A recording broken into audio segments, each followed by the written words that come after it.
السلام علیکم سامعین، الشفا حکمت میں خوش آمدید۔ امید ہے آپ خیریت سے ہوں گے۔ آج ہم بات کریں گے دانتوں کے بارے میں۔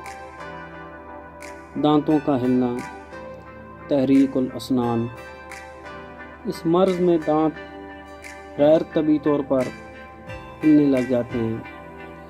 بچوں میں دودھ کے دانت اور بڑھاپے میں دانتوں کا ہلنا ایک طبی امر ہے، لیکن جوانی میں دانتوں کا ہلنا مرض میں شمار ہے۔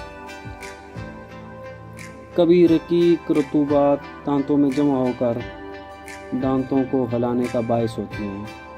منہ میں لعاب دہن زیادہ پیدا ہونے سے دانتوں کی کمزوری، ماسخورہ، چوٹ لگنے اور دائمی نزلہ و زکام سے بھی یہ شکایت ہو جاتی ہے۔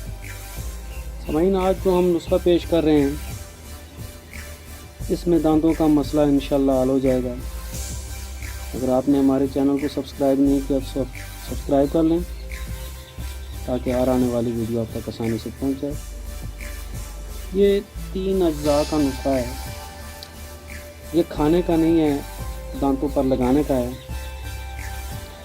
سب سے پہلی چیز ہے ہلدی بغیر چھلکے کے، چھلکا اتار کے ہلدی 1 تولہ۔ دوسری چیز ہے سماک، یہ بھی 1 تولہ لیں گے۔ تیسری ہے پھٹکڑی، اس کو بریاں کرنا ہے، توے پر بریاں کر دے پھٹکڑی، یہ بھی 1 تولہ۔ ان کا سفوف بنا کر بطور ٹوتھ پاؤڈر استعمال کریں۔ اس سفوف کو اچھی طرح دانتوں پر ملنے سے دانت سفید اور مضبوط ہو جاتے ہیں۔ امید کرتا ہوں آپ کو یہ ویڈیو اچھی لگی ہوگی۔ نیکسٹ ویڈیو میں انشاءاللہ پھر ملاقات ہوگی۔ تب تک کے لیے اللہ حافظ۔